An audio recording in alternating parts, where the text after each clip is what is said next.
ഈ ലീഗിനെ സമ്മർദ്ദപ്പെടുത്തിക്കൊണ്ടായിരുന്നു നീക്കം. എന്താണ് ഈ വിഷയത്തിൽ ലീഗിന് പറയാനുള്ളതും കൂടി നമുക്ക് നോക്കാം. CV അനുമോദുണ്ട്. അനുമോദ്, ലീഗിൽ നിന്നും ഫിഷറീസ് വകുപ്പ് ലീഗിന് പരിചയമില്ലാത്ത വകുപ്പാണ്, അത് നൽകുകയാണ്. പകരം ന്യൂനപക്ഷ വകുപ്പ് അടക്കം ഏറ്റെടുക്കുക എന്നൊരു വലിയ സമ്മർദ്ദമുണ്ടായിരുന്നു. എന്തായാലും അതിന് വഴങ്ങാതെയാണ് ഇപ്പോൾ തീരുമാനമുണ്ടാവുന്നത്. ഇക്കാര്യത്തിൽ മുസ്ലിം ലീഗിൻ്റെ നിലപാടെന്താണ്? പൊതുവിൽ മുന്നണിയെ പ്രതിസന്ധിയിൽ ഉണ്ടാക്കാതെയാണ് ലീഗ് പോയത്. പക്ഷേ ലീഗ് ഈ വിഷയത്തിൽ ചില കടുത്ത നിലപാടുകൾ എടുത്തു എന്നതാണ് സൂചന. അങ്ങനെ അതുകൊണ്ടാണ് മറ്റു മാറ്റങ്ങളൊന്നും നടക്കാതെ പോയത്, പ്രത്യേകിച്ച് ഫിഷറീസ് വകുപ്പൊന്നും ഏറ്റെടുക്കാതെ പോയത്. എന്താണ് ലീഗിന് ഈ വിഷയത്തിലുള്ള നിലപാടെന്താണ്? സഹിത ലീഗിനെ കോർണർ ചെയ്യുന്നു എന്നൊരു വലിയ ആക്ഷേപം അവർക്കുണ്ട്. പ്രധാനപ്പെട്ട വകുപ്പുകൾ എന്തുകൊണ്ട് ലീഗിന് നൽകിക്കൂടാ എന്ന ചോദ്യം അവർ ഉന്നയിക്കുന്നു. ഉന്നത വിദ്യാഭ്യാസ വകുപ്പ് വിട്ടുകൊടുത്തതിൻ്റെ വിട്ടുവീഴ്ചകളുടെ ഭാഗമായാണ് മുന്നണിക്ക് ഒരു പ്രതിസന്ധി ഉണ്ടാകരുത് എന്ന സാഹചര്യത്തിലാണ്.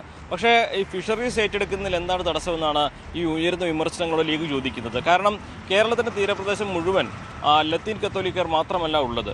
അതിൽ തന്നെ കൊടുങ്ങല്ലൂർ മുതൽ കാസർഗോഡ് വരെയുള്ള ഉത്തര കേരളത്തിൻ്റെയും മധ്യ കേരളത്തിൻ്റെയും വലിയൊരു വിഭാഗത്തിൽ മുസ്ലിം വിഭാഗങ്ങൾ മത്സ്യബന്ധനം ചെയ്യുന്നുണ്ട്, ഉപജീവനത്തിന് അവർ ചെയ്യുന്നുണ്ട്. പക്ഷെ അവരൊക്കെ അസംഘടിതരാണ്, അല്ലെങ്കിൽ ഏതെങ്കിലും ഒരു ജാതിയുടെയോ അല്ലെങ്കിൽ ഏതെങ്കിലും ഒരു വിഭാഗത്തിൻ്റെയോ പറ്റിലല്ല അവരിത് ചെയ്യുന്നത് എന്നതുകൊണ്ട് അവർക്ക് അങ്ങനെ ലേബൽ ചെയ്യാൻ കഴിയില്ല.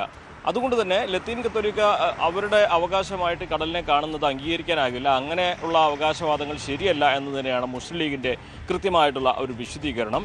അതായത് ഒരു വിഭാഗം ജനങ്ങളെ മുന്നിൽ നിർത്തി ലീഗിനെ കോർണർ ചെയ്യാനെന്ന നീക്കങ്ങളെ അതേ രീതിയിൽ തന്നെ പ്രതിരോധിക്കുകയാണ് ലീഗ് ചെയ്യുന്നത്. ലീഗിനോടുള്ള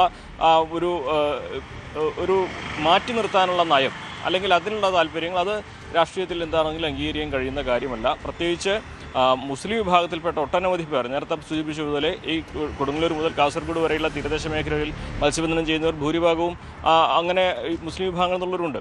അപ്പോൾ അങ്ങനെ ഒരു മതത്തിൻ്റെയോ ഒരു വിഭാഗത്തിൻ്റെയോ മാത്രം പ്രതിനിധികളായിട്ട് കാണേണ്ടതില്ല. ആ തരത്തിലുള്ള അവകാശവാദങ്ങൾ അതുകൊണ്ട് തന്നെ അംഗീകരിക്കേണ്ടതില്ല എന്ന നിലപാട് തന്നെയാണ് മുസ്ലിം ലീഗിനുള്ളത്. നേരത്തെ തന്നെ ഉന്നത വിദ്യാഭ്യാസം കോൺഗ്രസിൻ്റെ സമ്മർദ്ദത്താലാണ് വിട്ടുകൊടുക്കേണ്ടി വന്നത്.